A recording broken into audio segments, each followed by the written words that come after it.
On a snowy, blustery morning in March 1968, a two-man MiG-15 UTI jet took off from Chkalov Air Force Base outside of Moscow on a routine training flight. Barely 10 minutes later, the aircraft's pilot radioed air traffic control, announcing it was cutting its flight short and requesting permission to land. Then, the transmission went dead. At nearby Kursak airfield, a group of cosmonauts undergoing parachute training heard two loud explosions in the distance and dispatched a flight of 6 helicopters to investigate. 3 hours later, the search team discovered a smoking crater in a birch forest just outside the village of Kursak. And though the aircraft had been all but vaporized on impact, it did not take long to identify the pilots. One was Colonel Vladimir Sayogin, an experienced test pilot, flight instructor, and war hero who had flown more than 200 combat missions during the Second World War. The other was possibly the most famous man in the Soviet Union, if not the world, Colonel Yuri Gagarin, who 7 years earlier, on April 12, 1961, had made history by becoming the first human to travel beyond the atmosphere and orbit the Earth. The death of this national hero at the age of only 34 shocked the Soviet people and sent the nation into mourning. It also raised questions as to the exact circumstances of his death, questions that lingered to the present day. Was it a simple accident, a case of negligence or pilot error, or were there more sinister forces at play? This is the story of the mysterious death of the first man in space. Yuri Alexeyevich Gagarin was born on March 9, 1934 in the village of Kloshino, Smolensk Oblast, the son of Alexei Gagarin, a carpenter, and Anna Timofeevna Gagarina, a dairymaid. He was the third of 4 children born to the Gagarin household, preceded by brother Valentin in 1924 and sister Zoya in 1927, and followed by brother Boris in 1936. Early on, there were few indications that Yuri, known to his close friends as Yura, was destined for greatness. His mother stated during a later interview, "He grew up like all the other boys in the village." Gagarin started school in 1941, but his education was soon interrupted by Operation Barbarossa, the Nazi invasion of the Soviet Union. The Gagarin house was commandeered by a German officer who forced the family to live in a small 3-by-3-meter earth dugout in the backyard. Throughout the occupation, the Germans harassed and abused the villagers, with one soldier attempting to hang Gagarin's younger brother Boris from a tree by his scarf.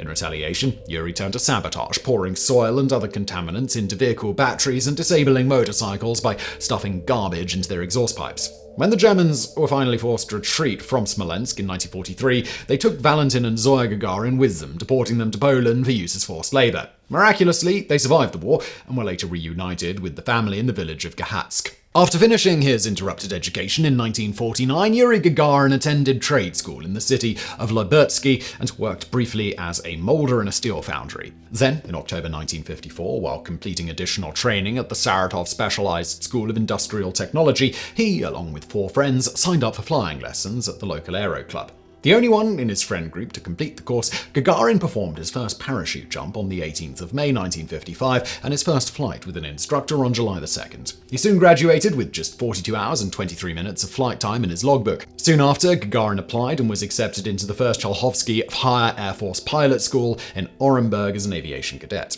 As he later explained, "I did not become an Air Force pilot by chance. During the war, we boys felt powerless. Certainly, we did what we could to hurt the Nazis. We would sprinkle nails and broken glass on the road to puncture the tires of their cars. But when we were older, we realized how important our country's security is, and that was what led me to make the choice I did. I dreamed of becoming an Air Force pilot."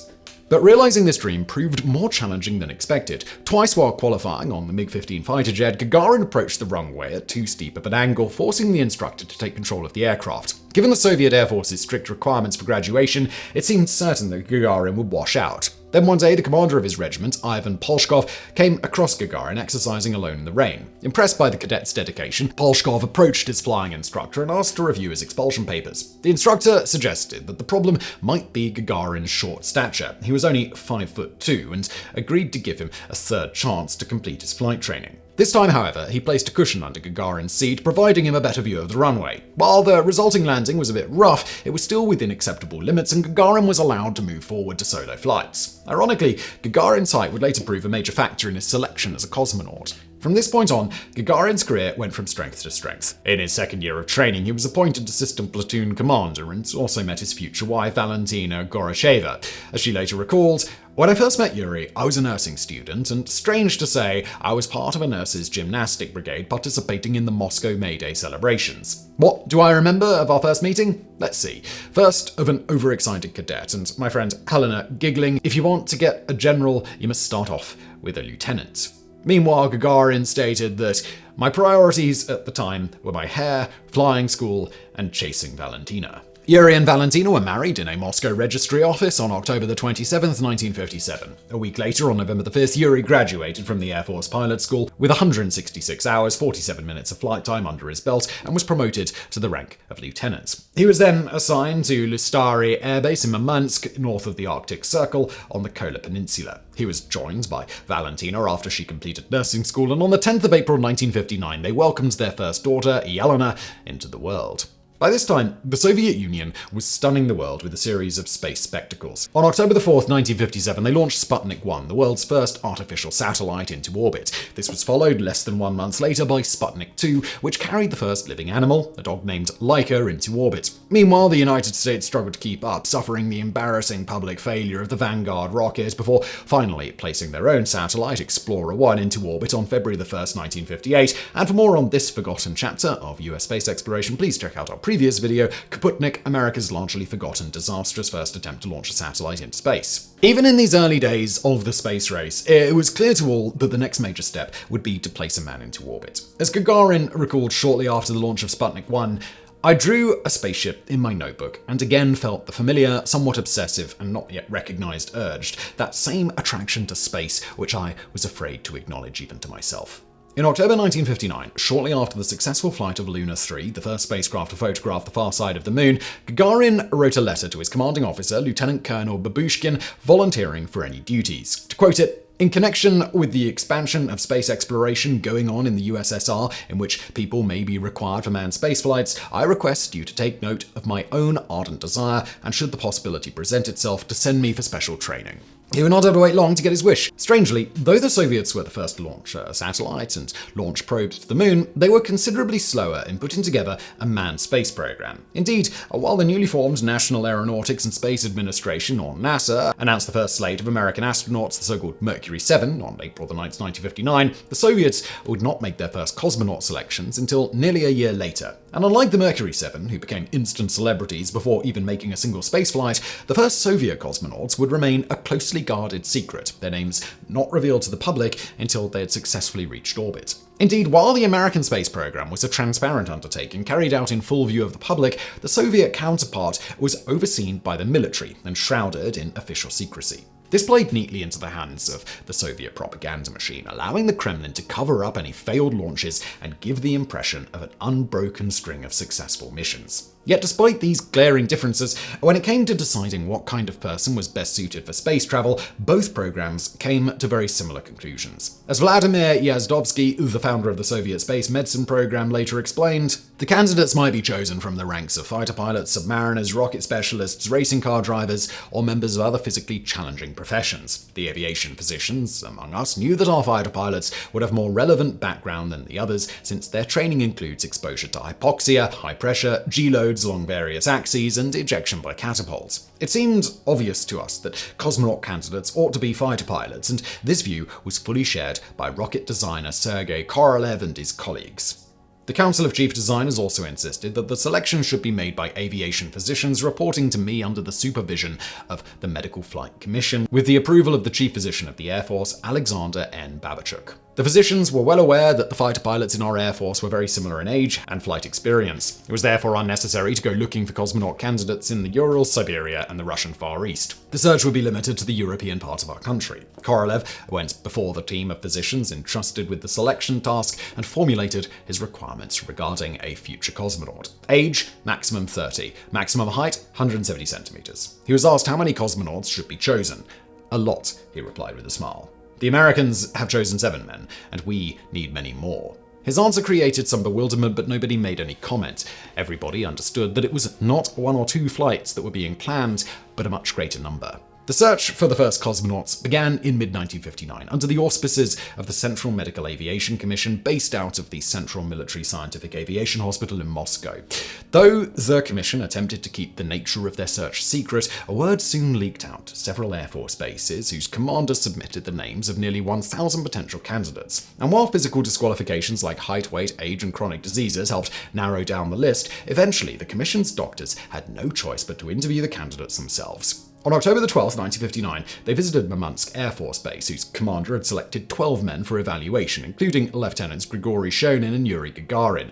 As Shonin later recalled, "This was a bit of a poser. What did the doctors want with me? They asked me to sit down and began asking questions. We talked about the usual, perhaps I should say boring things. How was I enjoying the Air Force? Did I like flying? Had I become adapted to the far north? What did I do in my free time? What did I read? And so on."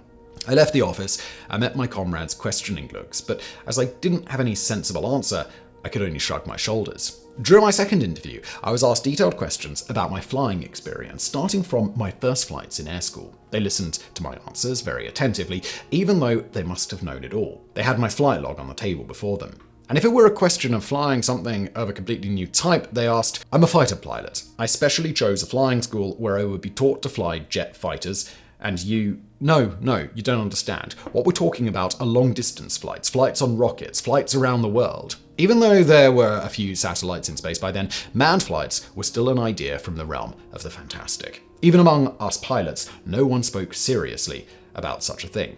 Indeed, according to Vladimir Yazovsky, most of the interviewed candidates were similarly reserved in their answers. Quoting, "One of the Moscow physicians reported that 90% of the interviewees had asked whether they would be flying conventional aircraft. The candidates obviously enjoyed their profession and were proud of their rank as military pilots. Approximately 3 out of 10 declined the offer immediately, not necessarily because they were afraid, but usually because they liked the Air Force, their teams, and their friends. They had a clear vision of their future military and professional careers. Many had a well-established family life, which they were reluctant to give up in exchange for vague promises. There was a general rule that any candidate could decline at any stage without giving his reasons. Some asked to be allowed to consult their wives or family, others gave their agreement immediately or only after lengthy consideration. The most frequently asked question was how long they would have to wait to do whatever we were promising them. Would they have to wait until retirement? That would be okay, they said, except that meanwhile they had families to support.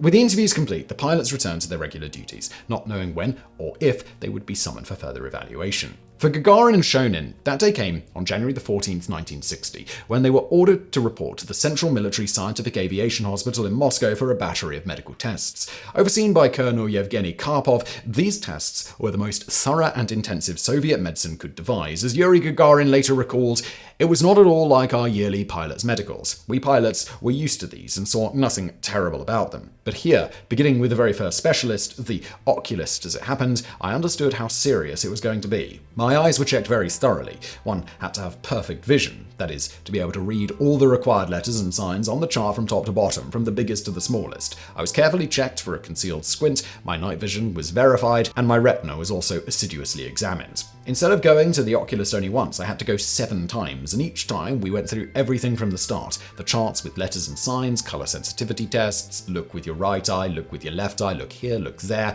He searched and searched, but was unable to find even a hint of a fault in my eyes.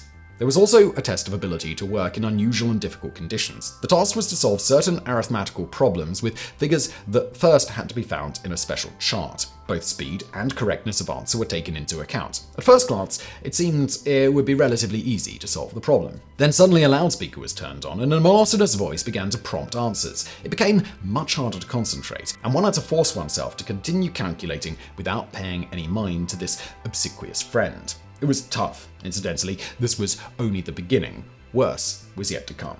There were a lot of doctors, and each one was as stern as a state prosecutor. There was no appeal against their sentences. Doctors of all sorts, including therapeutists, neuropathologists, surgeons, and ear, nose, and throat specialists examined us. We were tested from head to toe. Little hammers were tapped all over our bodies. We were twisted about on special devices, and the vestibular apparatus of our ears were checked.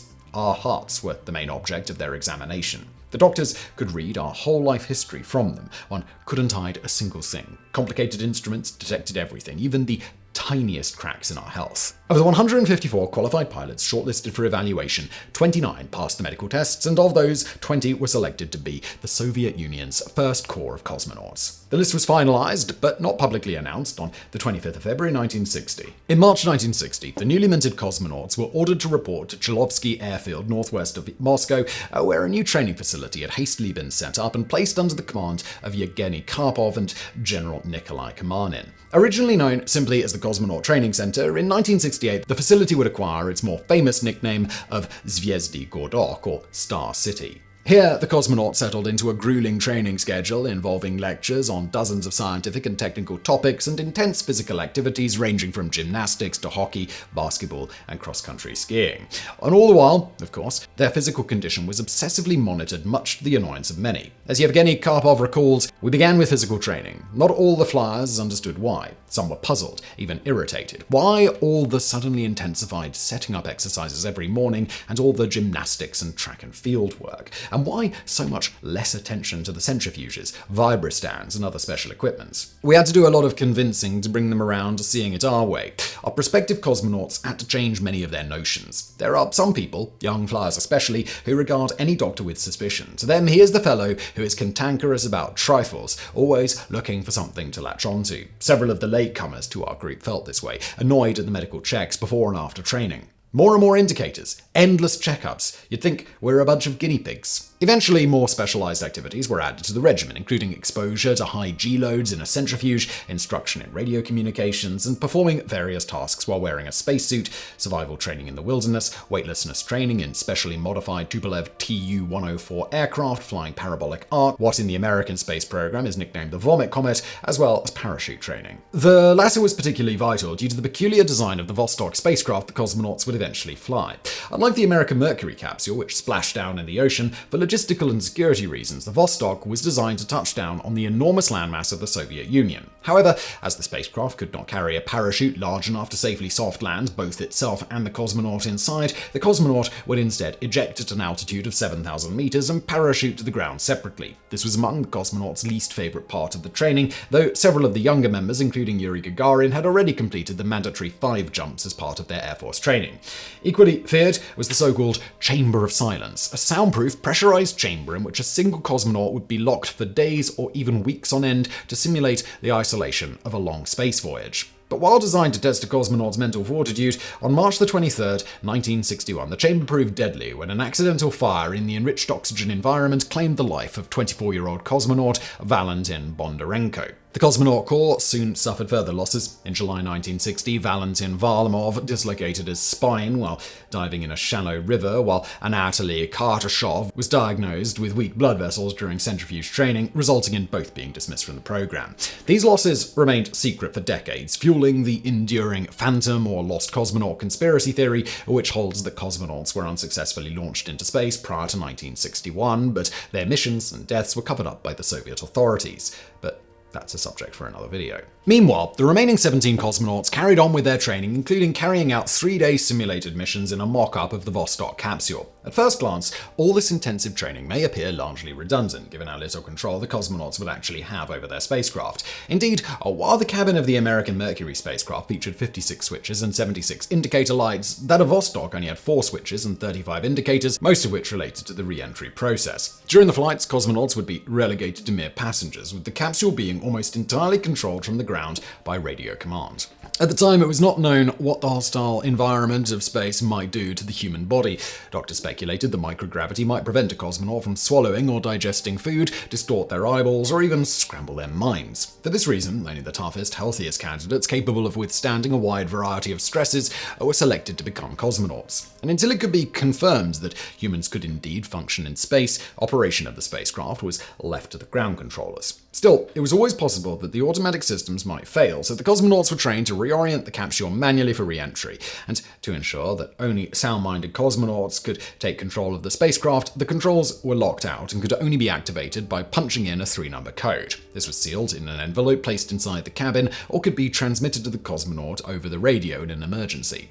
As the training wore on, and the first scheduled launches approached, one question was foremost in everyone's mind.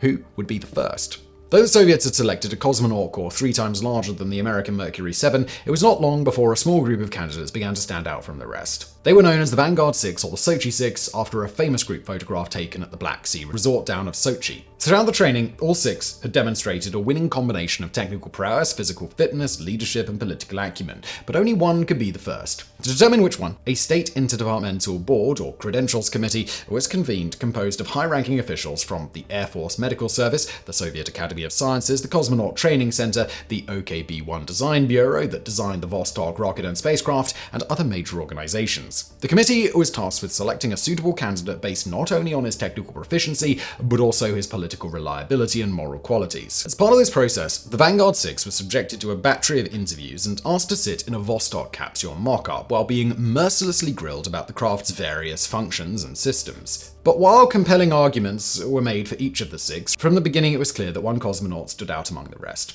Yuri Gagarin. As space journalist Yaroslav Golovanov later explains, Karpov valued in Nelyubov the speed of his mind, temperament, and skilled command of words, although he saw a deficiency in him too. He had a not always justified tendency to superiority over everybody, and a nearly complete absence of self-criticism. Karpov told me that at different periods of training, he gave his preference to first Popovich, then Titov. He liked Tito's frankness very much. Gurman, if coming under question, never twisted things, never invented excuses for himself. On the other hand, Karpov was alert to Tito's impulsiveness. If he failed, he became practically unmanageable. Korolev himself eventually also had some preference to Titov, but still, to a large extent, Gagarin. Leonov thinks that Gagarin pleased Korolev as early as the time of the cosmonaut's first trip to the OKB-1 Construction Bureau. Yazdovsky related that Korolev said to him one day about Gagarin, "I like that brat." Again and again, Gagarin demonstrated an energy and aptitude for leadership that endeared him to both his superiors and his fellow cosmonauts. For instance, on one occasion, during zero-gravity training, Gagarin and his comrades arrived to the airfield only to find that the crew of the training aircraft were late. While the other cosmonauts were happy to relax as they waited, Gagarin suggested they discuss the physics of the parabolic flight that they were about to take. On another occasion, while waiting for the state interdepartmental board to show up, a restless Gagarin declared, "Why waste time? Suppose I talk and you correct me if I'm wrong." He then proceeded to jump into the Vostok mock-up and easily rattle off all of its various systems and procedures. When the board members finally arrived, he gladly repeated the performance. All these strengths were well represented in his official dossier. Throughout the period of training for flight, U.A. Gagarin displayed a great accuracy of the performance of various experimental psychological tests. He manifested great equanimity when subjected to sudden and powerful stimuli. His reaction to novelties, the state of weightlessness, prolonged sessions in the isolation chamber, parachute jumps, and other procedures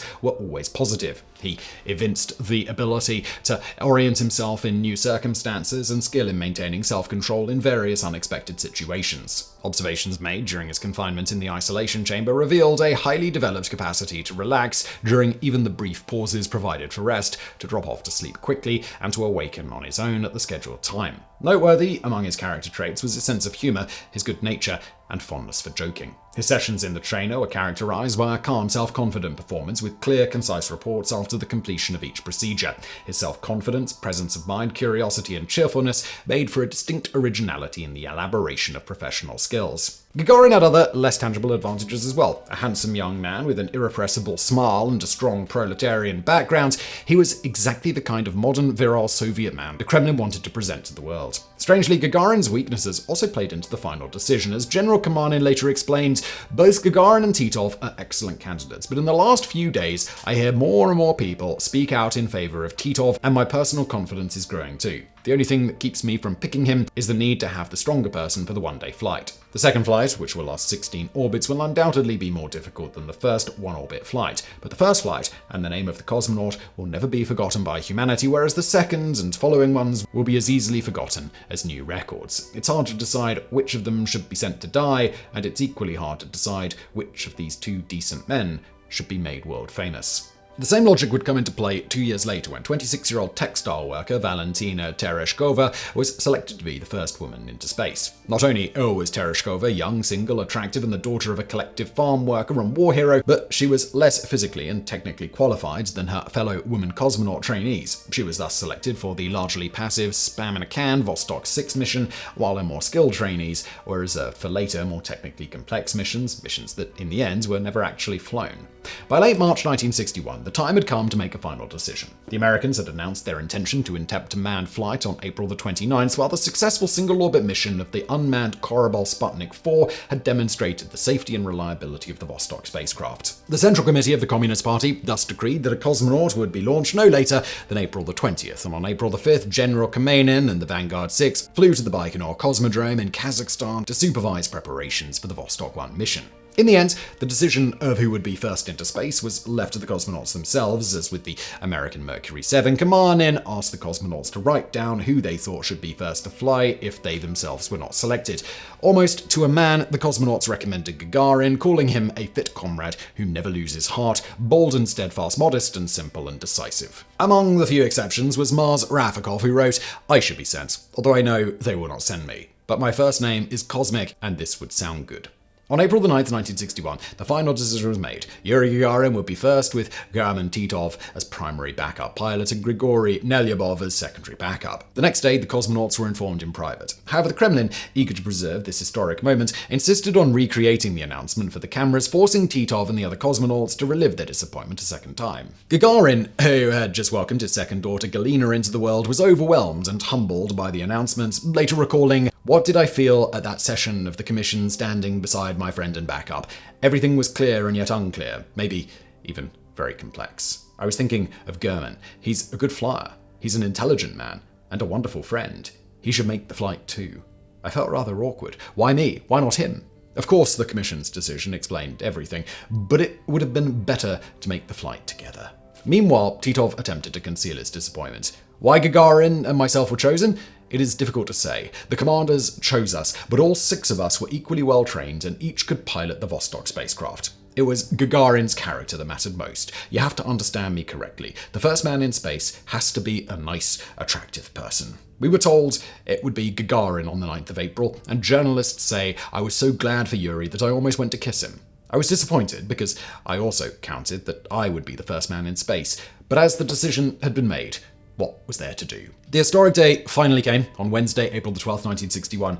After being awoken at 5:30 a.m., Gagarin and Titov ate a light breakfast of pureed meat and chocolate sauce squeezed from a tube, the same food they would be consuming in space, before being helped into their spacecraft. In a taste of what was to come, Gagarin recalled that the people helping me get into my spacesuit held out pieces of paper. One even held out his work pass asking for an autograph. I couldn't refuse and signed several times.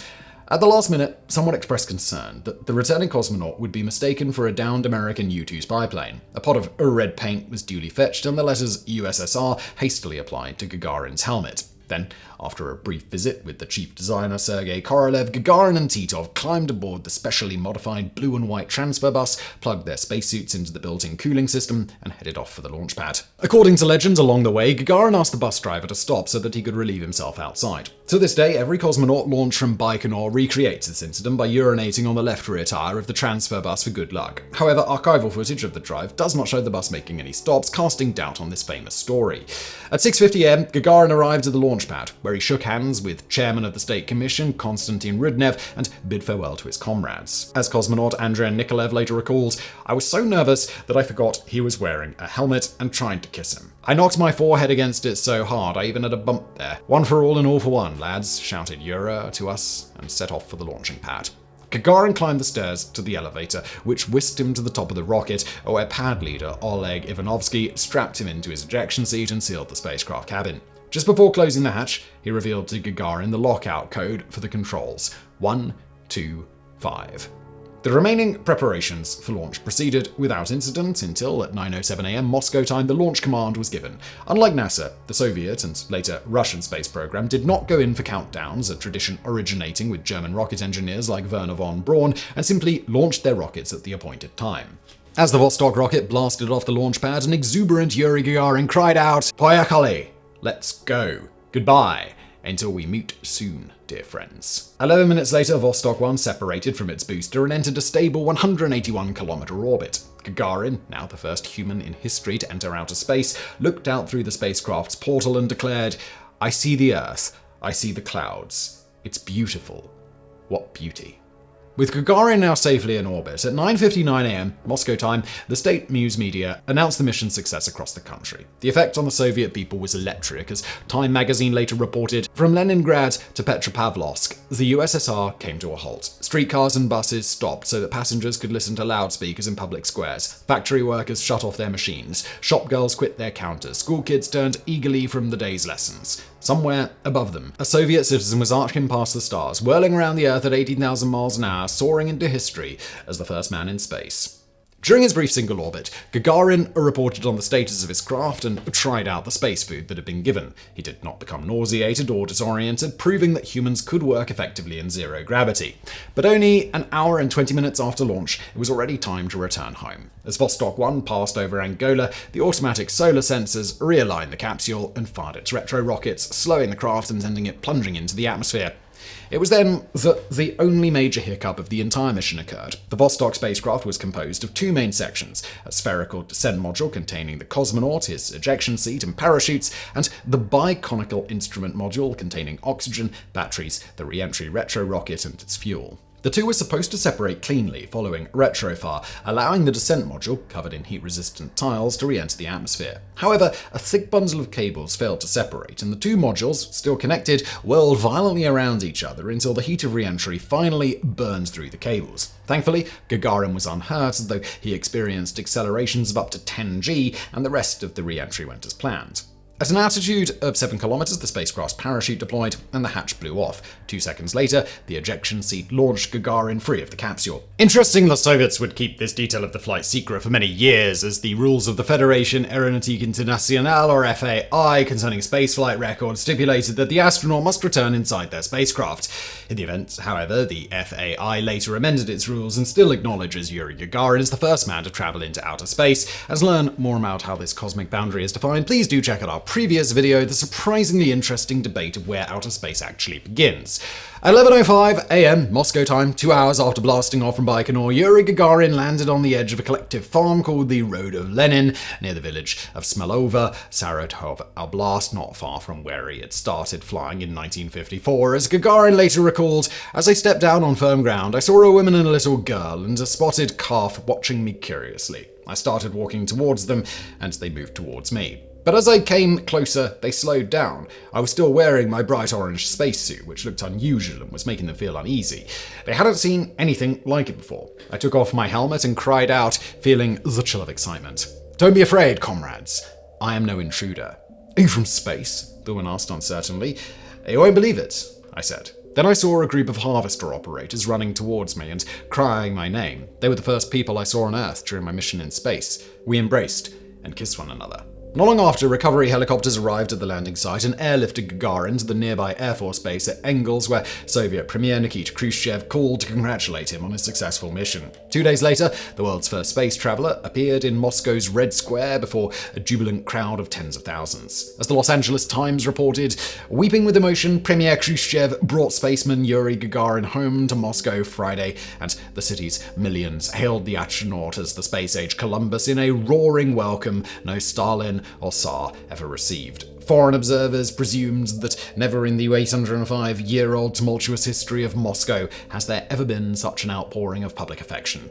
For his achievement, Gagarin was promoted to major and received the highest honors the Soviet state could bestow, the Order of Lenin and the title Hero of the Soviet Union. Overnight, he became the most famous and celebrated person in the world, and over the following 2 years toured all across the Soviet Union and visited more than 30 different countries. He had lunch with Queen Elizabeth II of England and was given golden keys to the gates of Cairo and Alexandria by Egyptian President Gamal Abdel Nasser, and incessantly hugged by Cuban leader Fidel Castro. His smiling face was plastered over billboards, posters, and postcards all around the world, and streets, institutions, and even his adopted town of Gats was renamed in his honor.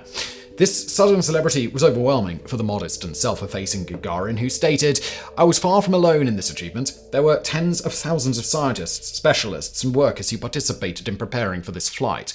I feel awkward because I am being made out to be some sort of super-ideal person. In fact, like everyone else, I've made a lot of mistakes and have my weaknesses too. It's embarrassing to be made tossed like such a good, sweet little boy. It is enough to make one sick." Indeed, in spite of his sudden elevation to near sainthood, Gagarin was very much a man with very human weaknesses, especially a weakness for women. Suddenly presented with a world full of women eager to share his bed, Gagarin found it difficult to contain himself, as did his fellow cosmonauts. This philandering and other bad behavior got so bad so quickly that in late 1961, Gagarin and Titov, who had recently carried out his own day-long Vostok 2 mission on August the 6th, were hauled into a closed-door hearing before the upper echelons of the Communist Party. However, this official dressing down had little effect, and the two men continued to get themselves into embarrassing predicaments. For Gagarin, things came to a head in October 1961 while vacationing with his family at a sanatorium in Foron on the Black Sea. Taking an interest in one of the facility's nurses, Gagarin followed her into her quarters. Growing suspicious of her husband's extended absence, Valentina Gagarin set off in search of him and began banging on the door. Gagarin, still drunk, tried to jump out of the window,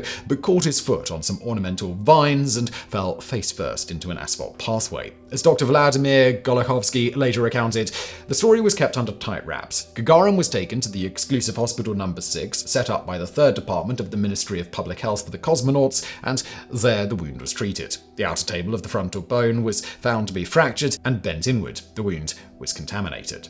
The surgeons feared that the infection had extended to the front sinus. Gagarin was supposed to be the honoured guest of the 22nd Communist Party Congress on October the 17th, but the so-called Foron incident prevented him from making all but a brief appearance. It also left him with a large scar over his left eye. Though his immense fame would easily have allowed it, he refused to seek out plastic surgery in the West, as this would have brought further embarrassment upon the Soviet government. To the end of his days, Gagarin maintained either that he had hit his head on a rock while playing with his daughter, or that he had been playing hide-and-seek with his wife and was unaware there was another woman in the room.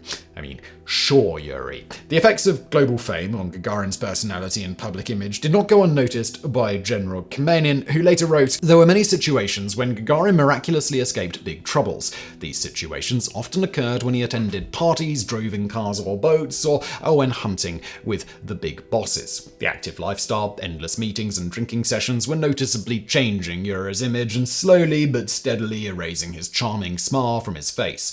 But as embarrassing as Gagarin's escapades might have been, those of his fellow cosmonauts were often worse. Titov in particular had a habit of drunk driving and was involved in 3 serious collisions between August 1961 and February 1962. On June the 26th, 1964, he'd been involved in yet another drunken crash, which resulted in the death of his female passenger, a crash which he subsequently fled and lied about to the police. On March the 12th, 1962, cosmonauts Mars Rafakov and Ivan Anakeyev and Grigory Nelibov were returning to Star City after a booze-soaked night on the town when they failed to produce appropriate identification at a checkpoint and got into a drunken altercation with the duty officer. While General Kamenin offered to let the men off with a reprimand if they apologized for their behavior, Nelibov refused, and all 3 were expelled from the cosmonaut program. Rafakov and Anakeyev returned to the Air Force and enjoyed long and successful careers, but the rejection hit the vain and arrogant Nelibov hard, and he sank into depression and alcoholism, ultimately committing suicide on February the 18th, 1966. Yet, in spite of his personal weaknesses, Yuri Gagarin still tried to use his fame to serve the greater good.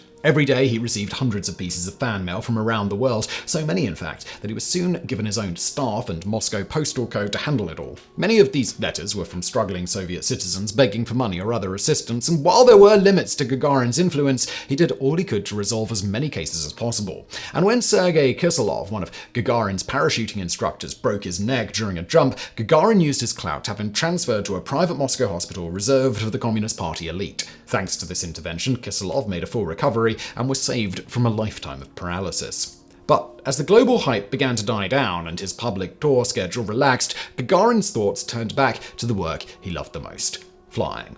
To his horror, however, he discovered that the Soviet government had grounded him, banning him from flying even conventional aircraft. So valuable was Gagarin as a national symbol and propaganda tool that the government could not afford to risk his life again. Even General Kamenin balked at this pronouncement, writing, "We can't turn Gagarin into a museum exhibition, that would kill him." But these protests fell on deaf ears. Instead, Gagarin was promoted to colonel, appointed deputy chief of the Cosmonaut Training Center in Star City, and appointed to the Supreme Soviet. Gagarin grudgingly accepted his new earthbound responsibilities, acting as primarily capsule communicator or Capcom for the dual Vostok 3 and 4 mission in August 1963, and heading up the training program for the newly selected female cosmonauts, including Valentina Tereshkova, who made her first and only spaceflight aboard Vostok 6 on June 16, 1963. All the while, he continued to submit requests to return to flight status to General Kamenin, who continued to set them aside. Finally, in 1967, Kamanin relented and appointed Gagarin as backup pilot for Vladimir Komarov on the first flight of the new Soyuz spacecraft. The development of the Soyuz was notoriously troubled, with engineers reporting 203 serious flaws with the design. These complaints, however, were ignored due to pressure by the government to fly the mission on the anniversary of Lenin's birthday. Gagarin, fearful that his good friend was being sent on a suicide mission, pulled rank in an attempt to bump Komarov from the flight, knowing that the government would never risk the life of a national hero. Komarov instead insisted on flying the mission, which was launched on April 23, 1967. As feared, the flight was a disaster, with Komarov experiencing an endless string of technical failures, including the failure of one of the spacecraft's solar panels to deploy. Following re-entry, the parachutes also failed to deploy and the capsule slammed into the ground at 140 kilometers an hour, killing Komarov instantly. It was the first time in history an astronaut had been killed while flying a space mission, and for more on the Soyuz 1 disaster, please do check out our previous video, The Most Disastrous Space Mission Ever Executed. Following Komarov's death, Gagarin was officially grounded once again. Undeterred, he continued to request permission to at least fly jets, all while carrying out his official duties and pursuing studies in technical sciences at Zhukovsky Air Force Engineering Academy.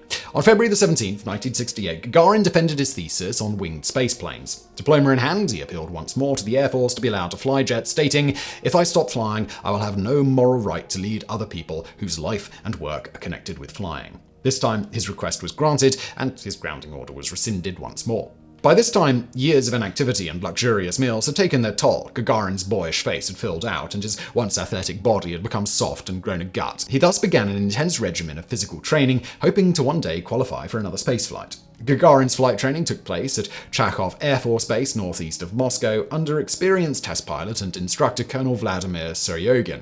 Between March 13th and 22nd, 1968, Gagarin completed 18 flights in the MiG-15 UTI two-seat subsonic jet trainer, accumulating 7 hours of flight time. His final tandem flight before he was allowed to solo was scheduled for March 27th. Work and travel commitments had prevented Gagarin from flying for several days, and he was eager to get back into the air. However, the day got off to an inauspicious start. The weather was cold and windy, with waist-deep snow smothering the ground and thick cloud cover overhead. Even worse, Gagarin's car broke down, forcing him to take a bus to the airbase, and when he finally arrived, he discovered he had forgotten his gate pass and had to return home to fetch it. Gagarin's superstitious colleagues chided him on having a bad luck day and warned him not to fly, but Gagarin ignored them, and at 10:19 a.m., he and Seryogin roared off the runway and climbed into the overcast sky.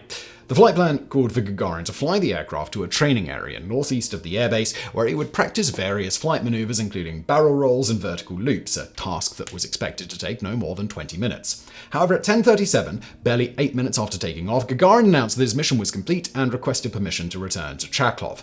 Permission was granted, but soon after, all radio contact was lost with the aircraft. Air traffic controllers waited with growing dread for Gagarin to re-establish contact, but when it became clear that his aircraft had exceeded its fuel endurance and likely gone down, a flight of 6 helicopters was dispatched to find it. It was nearly 3 hours before search crews finally spotted a smoking 6-meter-wide crater in a birch forest 11 kilometers outside of the village of Kazakh. Rescue crews quickly descended upon the site, but there was nothing they could do. The aircraft had disintegrated on impact, scattering debris over a wide area. It was only when one searcher discovered Gagarin's wallet and identity card that the terrible truth was confirmed. Yuri Gagarin, the first man in space, hero of the Soviet Union, and global icon, was dead at just 34. The following day, Gagarin and Seryogin's few surviving remains were cremated and, in a solemn ceremony, interred within the Kremlin Wall necropolis. Immediately, a government commission, headed by Air Force Colonel Igor Kuznetsov, was assembled to investigate the fatal crash, but while the inquiry involved hundreds of investigators and succeeded in recovering 90% of the aircraft's wreckage, Soviet Premier Leonid Brezhnev refused to allow the final report to be released, fearing its conclusions would unsettle the nation. Only a brief summary was published. In the absence of official information, all manner of rumors and theories emerged regarding the causes of the crash. Some held that Gagarin and Seryogin had collided with the bird or weather balloon, while others claimed that Gagarin was drunk during the flight, downing an entire bottle of vodka before takeoff. Far stranger theories posited that the pilot had attempted to shoot at moose on the ground and had accidentally collided with a tree, that they had encountered an alien spacecraft that zapped them with mind-paralyzing rays, or that Gagarin had faked his own death and was living in the United States. Really.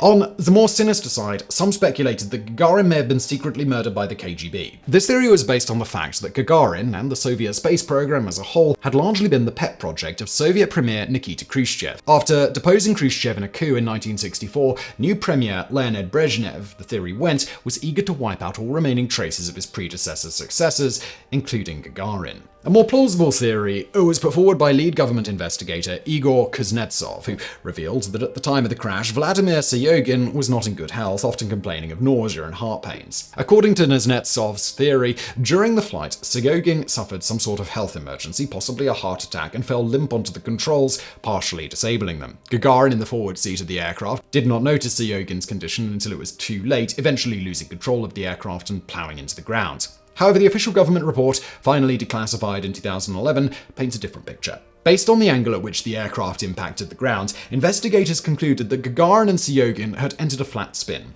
Furthermore, the pattern of fractures in Gagarin's hand, which was found still clutching the throttle, revealed that he had not tried to eject and had tried to regain control of the aircraft until the very last second. As for what caused the fatal spin, the report speculates that Gagarin and Sayogin may have banked sharply to avoid a weather balloon or flown into the wake of another faster aircraft. As a 1989 Novosti news agency article based on the published summary of the report explains, the pilots maneuver to prevent dive and spin while leveling off, the downward deflection of the aileron on the dropping wing to prevent the aircraft from going down in a spin led to wing stall and spin. The entire accident happened in a moment.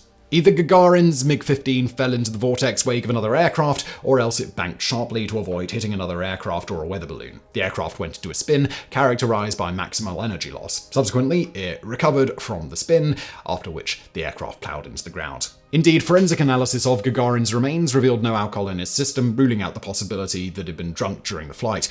As for the accusations that the KGB murdered Gagarin at the behest of Brezhnev, the KGB actually conducted its own independent investigation into the crash in 1968, which uncovered additional tantalizing details. The KGB report, declassified in 2003, revealed that Gagarin and Sayogin's MiG-15 UTI training aircraft had been fitted with slip-on wing-mounted fuel tanks, which greatly extended its range and endurance, but were known to make the aircraft unstable in poor weather conditions. More importantly, however, investigators discovered that the two pilots had been given outdated weather information. Prior to takeoff, the cloud ceiling was 820 meters, but by the time of the crash, the weather had severely deteriorated, and this had dropped to only 300 meters. Thus, when the jet entered a spin, Gagarin and Sayogin tried to recover instead of ejecting, believing they had significantly more altitude than they actually did.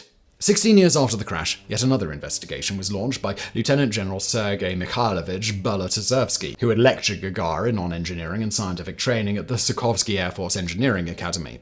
Belotzevsky's investigation discovered that another MiG-15 had taken off immediately before Gagarin and Sayogin, and that a pair of more powerful MiG-21 fighters had taken off 2 minutes after. The timing and proximity of these takeoffs violated safety protocols, and either of these aircraft could have generated wakes powerful enough to throw the already unstable MiG-15 UTI into a fatal flat spin. This conclusion is shared by cosmonaut Alexei Leonov, the first man to perform an extravehicular activity, or spacewalk, though he believes another aircraft was to blame. At the time of the crash, Leonov was at nearby Kerchak airfield leading parachute exercises with a group of younger cosmonaut trainees. To quote him, "The weather was very bad that day. The cloud cover was low and it was raining hard. My team had performed just one jump when the weather deteriorated even further. The rain turned to sleet and conditions were so bad that I cancelled the session and requested permission to return to base." On returning to base, Leonov heard 2 loud explosions in the distance. 3 hours later, search crews discovered the crash site and the remains of Gagarin and Sayogin. As Leonov writes in his autobiography, Two Sides of the Moon, at the time of the accident, it was known that a new supersonic Sukhoi Su-15 jet was in the same area as Yuri's MiG. 3 people who lived near the crash site confirmed seeing such a plane shortly before the accident. According to the flight schedule of that day, the Sukhoi was prohibited from flying lower than 10,000 meters. I believe now, and believed at the time, that the accident happened when the jet pilot violated the rules and dipped below the cloud cover for orientation. I believe that, without realizing it, because of the terrible weather conditions, he passed within 10 or 20 meters of Yuri and Sayogin's plane while breaking the sound barrier. The air turbulence created overturned their jet and sent it into a fatal flat spin. According to Leonov, the first of the 2 explosions he heard that day was the Su-15 breaking the sound barrier, while the second was Gagarin and Sayogin's MiG-15 UTI impacting the ground. But while Leonov claims to know the identity of the Su-15 pilot, he has refused to divulge it, saying, "Here's a good test pilot. It will fix nothing." While the aircraft wake and flat spin theory has gained widespread acceptance, other possibilities have also been suggested. In 2007, Igor Kuznetsov petitioned the government of Vladimir Putin to launch yet another investigation into Gagarin's fatal crash, centered on an unusual design quirk of his aircraft. Kuznetsov theorized that a set of cockpit vent panels may have accidentally been left open by ground crews, allowing the cockpit to slowly depressurize. While such panels were not included on Russian-manufactured MiG-15s, they were present on Gagarin and Zyugin's aircraft, which was manufactured in Czechoslovakia. According to Kuznetsov, the pilots, who were not wearing oxygen masks, would only have noticed the reduced cabin pressure at an altitude of 4,000 meters, slowly losing consciousness as they began to suffer from hypoxia. They then attempted to rapidly reduce their altitude to 2,000, but descended too quickly, causing them to pass out and spiral into the ground. But while intriguing, this theory has been disputed by many pilots, including cosmonaut Vladimir Aksyonov, who argued that not only would experienced pilots like Gagarin and Zyugin not have panicked in such a situation, but that a rapid descent from 4,000 meters was a fairly standard procedure for even unpressurized aircraft and would have had few negative physiological effects on the crew. According to Aksyonov, the most likely cause of the crash were the severe weather conditions on that day, which would have made it easy for Gagarin and Zyugin to become disorientated. He stated, "The cloudiness that day was unusual. The bottom edge of the nearly solid clouds was about 600 meters above the ground. Then, up to a height of 4,000 meters, the clouds were dense with small refraction. No clouds above the top edge, clear sky, and very good visibility. We were even shown photographs of the top edge taken from a meteorological plane." Given the paucity of evidence, we may never know for sure what really happened. What is clear, however, is that Gagarin and Zyugin were almost certainly not responsible for the crash. Whether they flew into another aircraft's wake, became disorientated in the clouds, passed out from hypoxia, or were attacked by aliens, the two pilots performed their duties exactly as they'd been trained and were just the victims of bad luck. What is also clear is that on that fateful day, the world of space exploration lost one of its leading lights. Though he often downplayed his own significance, Yuri Gagarin was well and truly a hero, a humble, good-natured, yet flawed farm boy who nonetheless had the courage to leap into the unknown and blaze a path for humanity into the stars. As his superior and close friend Nikolai Kamenin lamented, "It was impossible to imagine Gagarin dead. Gagarin was life himself, the unbound dream of the sky, of flying, of space."